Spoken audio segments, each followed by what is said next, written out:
Joining me now for more on the state-level effort to stem the coronavirus, Nevada Governor Steve Sisolak. Governor, the mayor of Las Vegas has gotten a lot of attention for very loudly proclaiming anywhere that she can that Vegas is ready. She's ready for the people of Vegas to be a control and an experiment. It's been interesting to me that as she has said that, people have distanced themselves, and it doesn't seem to me that's a prevailing attitude in your state. Where are people in your state on this? Well, the mayor does not speak for my office. First of all, thank you for having me on, Chris, but the mayor does not speak for the state of Nevada. She certainly doesn't speak for its citizens. And there is no way I will allow the mayor to use our citizens or our workers as a petri dish, a control group, a guinea pig. Let me play for you. Simply not acceptable. Our Culinary 226 is our frontline. Go ahead. Oh, no, I'm sorry. You cut out for a second. You were talking about the Culinary Union. Yeah, the Culinary 226 is our big union on the Strip. That's our front-end workers. Have lost 11 of their members to this disease already in Las Vegas. We've lost 11 folks. I am not going to allow them, if I have anything to say about it, to lose 11 more. I'm going to do everything I can to protect our frontline workers, our citizens. We've lost 190 people as of today and 4,200 positives, Chris, and it would have been multiples of that had it not been for the fact that we took decisive action early. We did close the Strip. We closed our schools for in-class. It's all distance education now. We banned large groups. We implemented distancing. So we've made the right moves, and that's allowed us to keep the death count and positive cases low, and we're going to continue on that stretch. It's interesting because I think some of the reporting seems to indicate or suggest that the business class as a whole are the ones that are pushing for this reopening, which is why I thought this interview that NBC News did with the CEO of Caesars was really eye-opening. Take a listen to what he had to say both about your policy and the pandemic more broadly.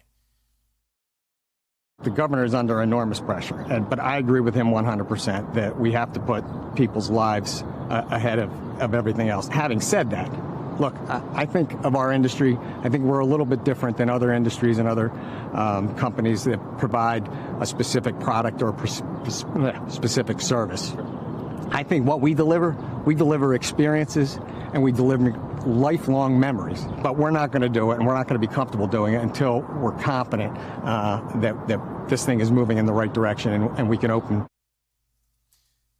Governor, this seems to me the kind of obvious enlightened view here, which is that people have to feel safe and comfortable for a city like yours and an industry like the industry that's at the center of Las Vegas to come back. You're absolutely right. And Tony did a great job explaining how we feel. And I'm in daily contact with the gaming industry, our hospitality industry. They are not deciding to put profit over people. I mean, the most important thing is the people in our community, whether it's our citizens, our employees, or our visitors. Hey, there's no better place in the world to come for a great time than Nevada, whether it's in Reno or Las Vegas or Lake Tahoe, whatever you decide to do for conventions, for entertainment, for gaming, for shows, whatever it be. And we want to welcome everybody back here. And you're going to have a great time, I promise you. But we're not inviting you back today or tomorrow. We're just not ready. And when we invite you back, we'll have a great time, and it'll be one of the safest places in the world to come to. That I can promise you. Is that, given that there's been sort of a lack of, there's an 18-page guideline from the CDC, phase 1, 2, and 3, and a lack of sort of federal guidelines or federal plan. Are you arriving at a plan? I mean, the kind of logistical undertaking of a place like a casino in the face of this is a big technical challenge. Is that something that you're actively working on? We absolutely are actively working on it as we speak. We've got various plans in place or issues in place, criteria. We need a downward trajectory. I look at certain things. I look at our hospitalizations. I look at hospitalizations at intensive care unit occupancy. I look at ventilator use. I look at percent of positives versus tests that we give. And I need a downward steady trajectory in that for 14 days. Unfortunately, we're not there yet. We're at a plateau. I'm relying on scientific experts and statisticians and medical experts to give me the information that I think we need to make the right decision. And when we make that decision, when the time has come that we can implement, an opening, it's going to be slow and gradual. It's going to be phased in. We're going to open some businesses that don't have as much contact. We've got our Governor's Office of Economic Development, or Economic Recovery, we're calling it now, to come up with a plan for various golf courses, the various businesses. The plan to open a golf course is different than the plan you're going to need to open a bar, which is going to be different than the plan you're going to need to open up a casino.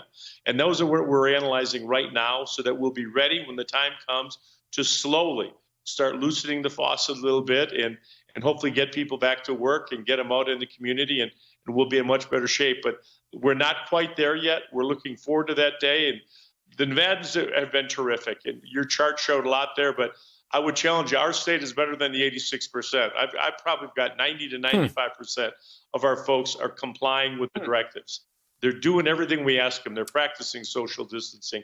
They're avoiding large gatherings. They're staying home as much as possible. And that's the reason that we've been able to flatten the curve and do so well here. All right, Governor Steve Sisolak of Nevada. Thank you so much, sir.